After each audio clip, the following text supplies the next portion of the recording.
Casa tomada, de Julio Cortázar.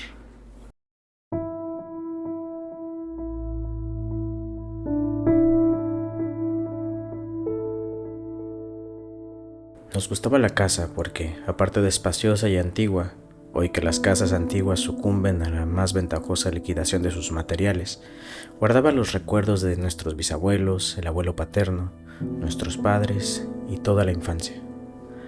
Nos habituamos Irene y yo a persistir solos en ella, lo que era una locura, pues en esa casa podían vivir 8 personas sin estorbarse. Hacíamos la limpieza por la mañana, levantándonos a las 7, y a eso de las 11 ya le dejaba a Irene las últimas habitaciones por repasar y me iba a la cocina. Almorzábamos al mediodía, siempre puntuales, ya no quedaba nada por hacer fuera de unos platos sucios. Nos resultaba grato almorzar pensando en la casa profunda y silenciosa, y cómo nos bastábamos para mantenerla limpia. A veces llegábamos a creer que era ella la que no nos dejó casarnos. Irene rechazó 2 pretendientes sin mayor motivo. A mí se me murió María Esther antes que llegáramos a comprometernos. Entramos en los 40 años con la inexpresada idea de que el nuestro, simple y silencioso matrimonio de hermanos, era necesaria clausura de la genealogía sentada por nuestros bisabuelos en nuestra casa. Nos moriríamos allí algún día. Vagos y esquivos primos se quedarían con la casa y la echarían al suelo para enriquecerse con el terreno y los ladrillos. O mejor, nosotros mismos la voltearíamos justicieramente antes de que fuese demasiado tarde. Irene era una chica nacida para no molestar a nadie. Aparte de su actividad matinal, se pasaba el resto del día tejiendo en el sofá de su dormitorio. No sé por qué tejía tanto. Yo creo que las mujeres tejen cuando han encontrado en esa labor el gran pretexto para no hacer nada. Irene no era así. Tejía cosas siempre necesarias. Tricotas para el invierno, medias para mí, mañanitas y chalecos para ella. A veces tejía un chaleco y después lo destejía en un momento porque algo no le agradaba.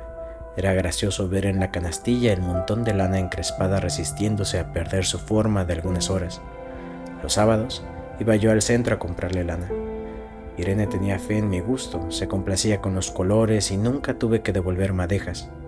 Yo aprovechaba esas salidas para dar una vuelta por las librerías y preguntar vanamente si había novedades en literatura francesa. Desde 1939 no llegaba nada valioso a la Argentina.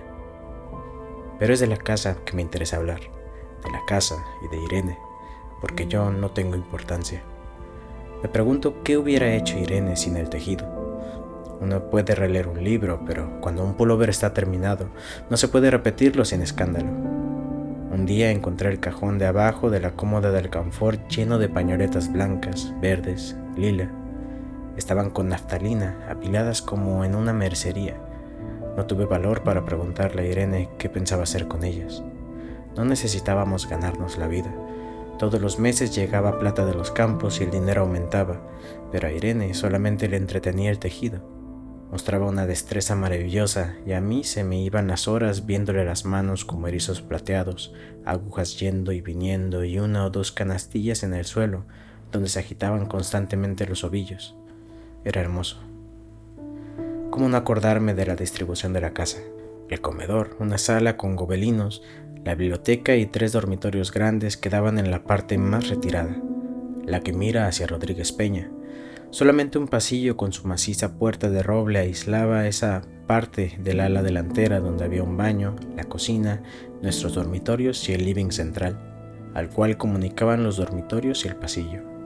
Se entraba a la casa por un zaguán con mayólica y la parte cancel daba al living, de manera que uno entraba por el zaguán, abría la cancel y pasaba al living.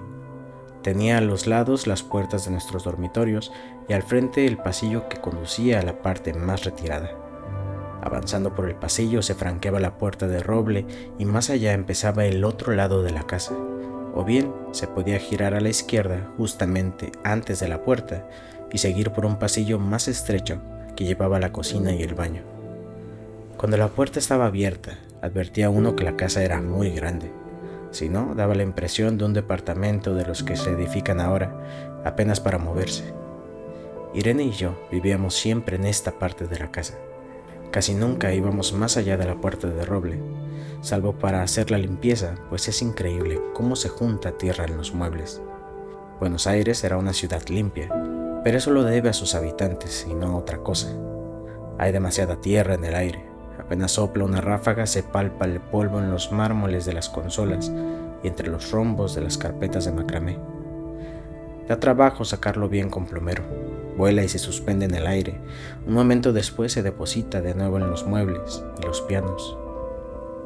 Lo recordaré siempre con claridad, porque fue simple y sin circunstancias inútiles. Irene estaba tejiendo en su dormitorio. Eran las 8 de la noche y de repente se me ocurrió poner al fuego la pavita del mate. Fui por el pasillo hasta enfrentar la entornada puerta de roble y daba la vuelta al codo que llevaba a la cocina cuando escuché algo en el comedor o en la biblioteca. El sonido venía impreciso y sordo, como un volcarse de sillas sobre la alfombra o un ahogado susurro de conversación. También lo oí al mismo tiempo, un segundo después, en el fondo del pasillo, que traía desde aquellas piezas hasta la puerta. Me tiré contra la pared antes de que fuera demasiado tarde. La cerré de golpe apoyando el cuerpo. Felizmente la llave estaba puesta de nuestro lado y además corrí el gran cerrojo para más seguridad. Fui a la cocina, calenté la pavita y cuando estuve de vuelta con la bandeja del mate le dije a Irene. Tuve que cerrar la puerta del pasillo. Han tomado parte del fondo. Dejó caer el tejido y me miró con sus graves ojos cansados. ¿Estás seguro? Asentí. Entonces, dijo recogiendo las agujas, tendremos que vivir en este lado. Yo cebaba el mate con mucho cuidado, pero ella tardó un rato en reanudar su labor. Me acuerdo que me tejía un chaleco gris. A mí me gustaba ese chaleco. Los primeros días nos pareció penoso porque ambos habíamos dejado en la parte tomada muchas cosas que queríamos. Mis libros de literatura francesa, por ejemplo, estaban todos en la biblioteca. Irene pensó en una botella de esperidina de muchos años. Con frecuencia, pero esto solamente sucedió los primeros días, cerrábamos algún cajón de las cómodas y nos mirábamos con tristeza. No está aquí. Y era una cosa más de todo lo que habíamos perdido al otro lado de la casa. Pero también tuvimos ventajas. La limpieza se simplificó tanto que aún levantándose tardísimo, a las 9:30 por ejemplo, no daban las 11 y ya estábamos de brazos cruzados. Irene se acostumbró a ir conmigo a la cocina y ayudarme a preparar el almuerzo. Lo pensamos bien y se decidió esto. Mientras yo preparaba el almuerzo, Irene cocinaría platos para comer fríos de noche. Nos alegramos porque siempre resultaba molesto tener que abandonar los dormitorios al atardecer y ponerse a cocinar. Ahora nos bastaba con la mesa en el dormitorio de Irene y las fuentes de comida a fiambre. Irene estaba contenta porque le quedaba más tiempo para tejer. Yo andaba un poco perdido a causa de los libros, pero por no afligir a mi hermana, me puse a revisar la colección de estampillas de papá, y eso me sirvió para matar el tiempo. Nos divertíamos mucho, cada uno en sus cosas, casi siempre reunidos en el dormitorio de Irene, que era más cómodo. A veces Irene decía, fíjate este punto que se me ha ocurrido, ¿no da un dibujo de trébol? Un rato después era yo el que le ponía entre los ojos un cuadradito de papel para que viese el mérito de algún sello de Open y Malmedy. Estábamos bien y poco a poco empezábamos a no pensar. Se puede vivir sin pensar. Cuando Irene soñaba en altavoz, yo me desvelaba enseguida. Nunca pude habituarme a esa voz de estatua o papagayo, voz que viene de los sueños y no de la garganta. Irene decía que mis sueños consistían en grandes sacudones que a veces hacían caer el cobertor. Nuestros dormitorios tenían el living de por medio, pero de noche se escuchaba cualquier cosa en la casa. Nos oíamos respirar, toser, presentíamos el ademán que conduce a la llave del velador, los mutuos y frecuentes insomnios. Aparte de eso, todo estaba callado en la casa. De día eran los rumores domésticos, el roce metálico de las agujas de tejer, un crujido al pasar las hojas del álbum filatélico. La puerta de roble, creo haberlo dicho, era maciza. En la cocina y el baño, que quedaban tocando la parte tomada, nos poníamos a hablar en voz más alta o Irene cantaba canciones de cuna. En una cocina hay demasiados ruidos de loza y vidrios para que otros sonidos irrumpan en ella. Muy pocas veces permitíamos allí el silencio, pero cuando tornábamos a los dormitorios y al living, entonces la casa se ponía callada y a media luz. Hasta pisábamos despacio para no molestarnos. Yo creo que era por eso que de noche, cuando Irene empezaba a soñar en alta voz, me desvelaba enseguida. Es casi repetir lo mismo, salvo las consecuencias. De noche siento sed, y antes de acostarnos le dije a Irene que iba hasta la cocina a servirme un vaso de agua. Desde la puerta del dormitorio, ella tejía, oí ruido en la cocina. Tal vez en la cocina o tal vez en el baño, porque el codo del pasillo apagaba el sonido. A Irene le llamó la atención mi brusca manera de detenerme y vino a mi lado sin decir palabra. Nos quedamos escuchando los ruidos, notando claramente que era de este lado de la puerta de roble, en la cocina y el baño, o en el pasillo mismo donde empezaba el codo casi al lado nuestro. No nos miramos siquiera. Apreté el brazo de Irene y la hice correr conmigo hasta la puerta cancel, sin volvernos hacia atrás. Los ruidos se oían más fuerte, pero siempre sordos, a espaldas nuestras. Cerré de un golpe la cancel y nos quedamos en el zaguán. Ahora no se oía nada. «Han tomado esta parte», dijo Irene.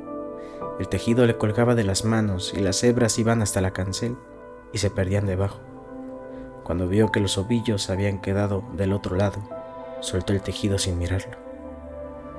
«¿Tuviste tiempo de traer alguna cosa?», le pregunté inútilmente. «No, nada». Estábamos con lo puesto.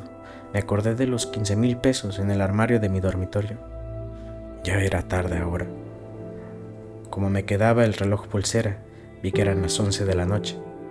Rodeé con mi brazo en la cintura de Irene. Yo creo que ella estaba llorando, y salimos así a la calle. Antes de alejarnos tuve lástima. Cerré bien la puerta de entrada y tiré la llave a la alcantarilla. No fuese que algún pobre diablo se le ocurriera robar y se metiera en la casa, a esa hora y con la casa tomada. Fin.